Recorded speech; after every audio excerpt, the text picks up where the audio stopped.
안녕하세요. 도서 마케터이자 편집자 김민희입니다. 요즘 인종차별 이슈가 핫합니다. 2020년 5월 25일 미국 미네소타주에서 경찰의 과잉 진압으로 비무장 상태의 흑인 남성 조지 플로이드가 사망한 사건이 있었습니다. 지금은 미국뿐만 아니라 프랑스 등 유럽 전역으로 인종차별에 대한 시위가 확대되고 있습니다. 이 인종차별은 흑인뿐만 아니라 아시아계까지도 큰 영향을 미치고 있습니다. 외국인, 나와 다른 인종, 다르다. 때로는 단어, 즉 언어 자체가 무기가 되기도 하는데요. 다른 사람들을 대상화하고 비인격화하고 비인간화하는 무기로 사용될 때 언어는 더욱더 무기로 됩니다. 불법 체류자를 뜻하는 illegal alien, 이 좋은 예입니다. 불법이라는 의미의 illegal과 이질적인 불법 체류자 alien, 이 두 단어 모두 우리와 분리시키고 있습니다. 게다가 미국은 불법 체류자들을 형편없이 다루고 있는데요. 하지만 세상엔 불법적인 사람도 이질적인 사람도 없습니다. 똑같은 자격으로 태어난 인간인데 다르다는 의미로 우위를 나누는 것은 정말 말이 안 되는 것 같습니다.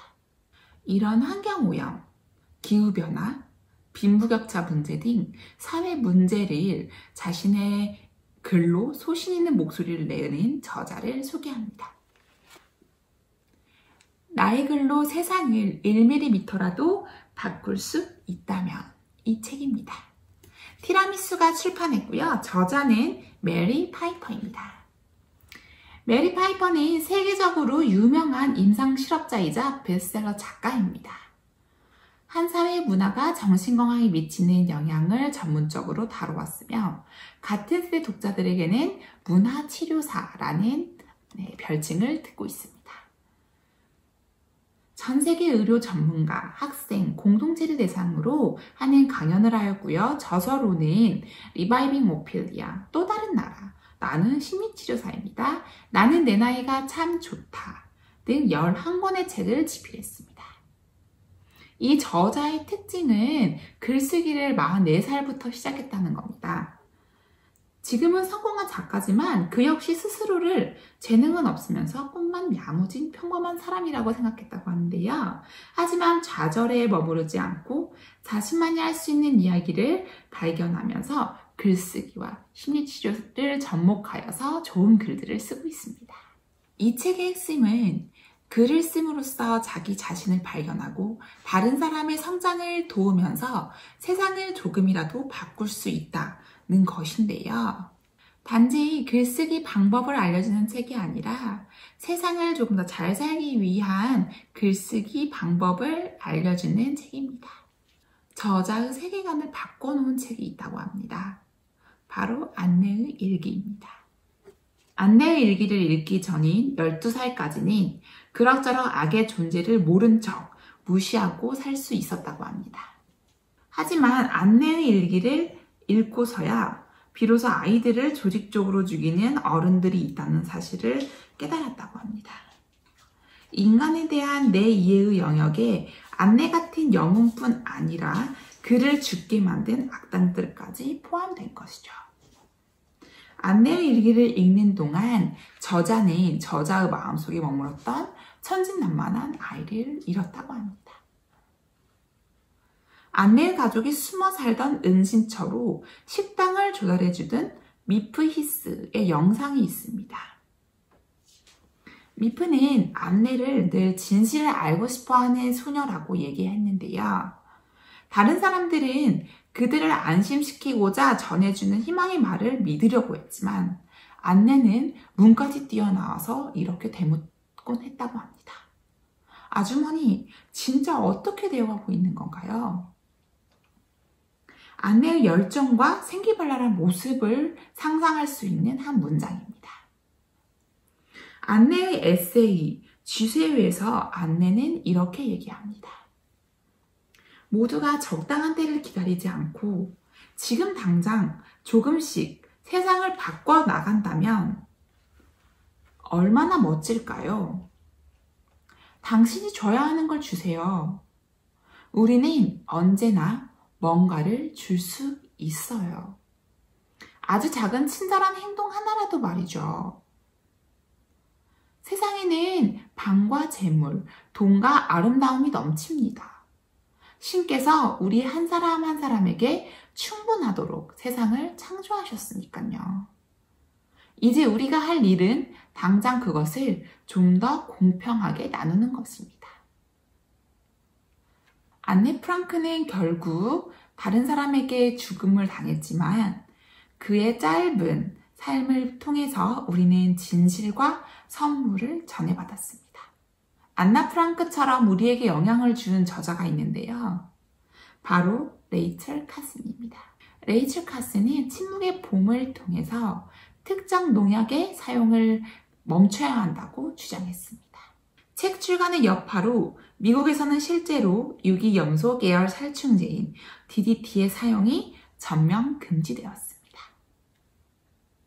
유능한 작가란 글을 잘 쓰는 문장가가 아니라 자신의 메시지를 정확하게 전달할 수 있는 작가입니다. 제임스 볼드윈은 말합니다. 성공하지 못할 수도 있다는 걸 너무나 잘 알지만 문학이 이 세상에 없어서는 안 된다는 것도 알기에 당신은 세상을 바꾸기 위해 글을 쓴다.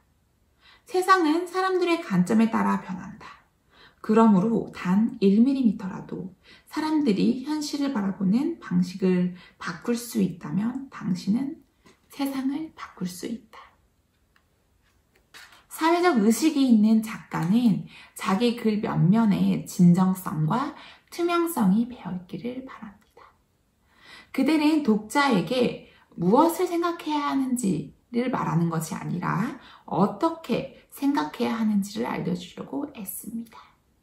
또 혼자 힘으로는 얻기 어려운 아이디어와 경험으로 독자를 이끌고 연결해 줍니다. 이런 유형의 글은 언제나 독자가 증거의 틀을 넓히도록 동기를 부여해 줍니다. 불교식으로 표현하자면 더 큰 그릇에 물건을 담기를 독려하는 것입니다.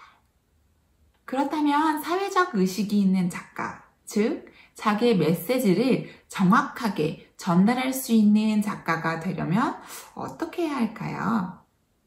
먼저 나의 이야기를 발견해야 합니다. 나는 땡땡입니다. 나의 유래는 땡땡입니다. 라는 주제로 글 써보세요. 삶을 돌아보면 아마 현재부터 저 먼 과거까지 시간을 거슬러서 갖가지 자취를 찾아낼 수 있을 것입니다.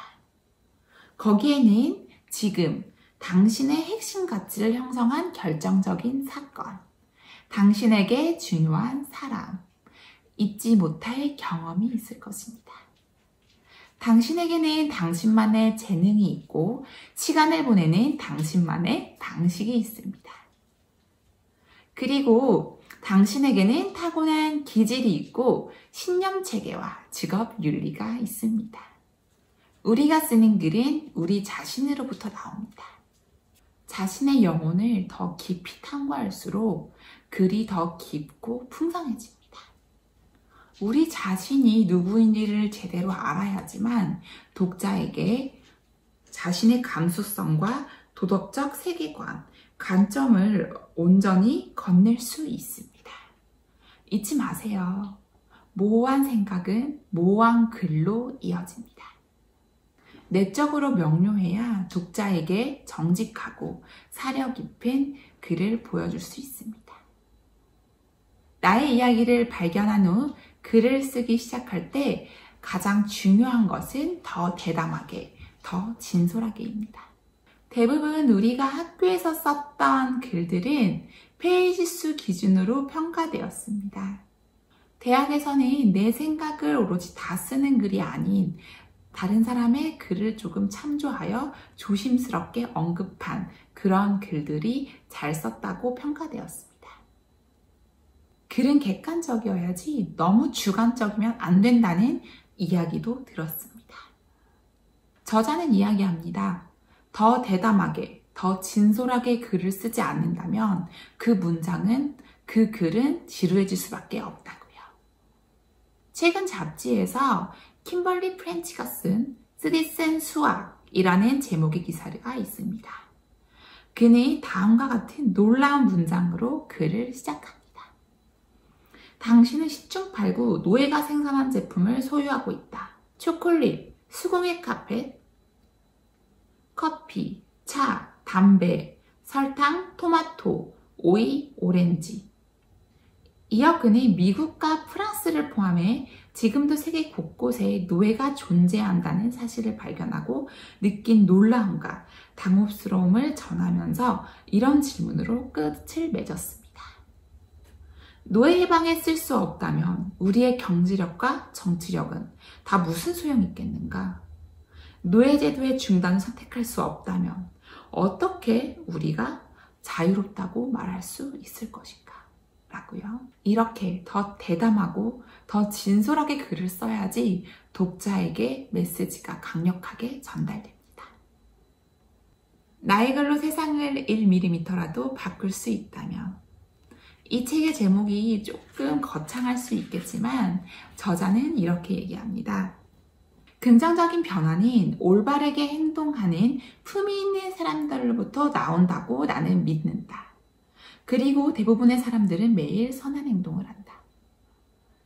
미국인은 언제나 무업자를 사랑해왔지만 진정한 영웅은 가족이나 가까운 친척, 우리의 인생 여정을 돕는 주변의 선량한 사람에 가깝다. 유명인이 아니더라도 나의 글로 인해 선한 영향력이 펼쳐진다면 그것만큼 행복한 일은 없지 않을까요? 나의 글로 세상을 1mm라도 바꿀 수 있다면 이 책을 읽고 우리 선한 영향력을 나눠봅시다. 이 책을 추천합니다.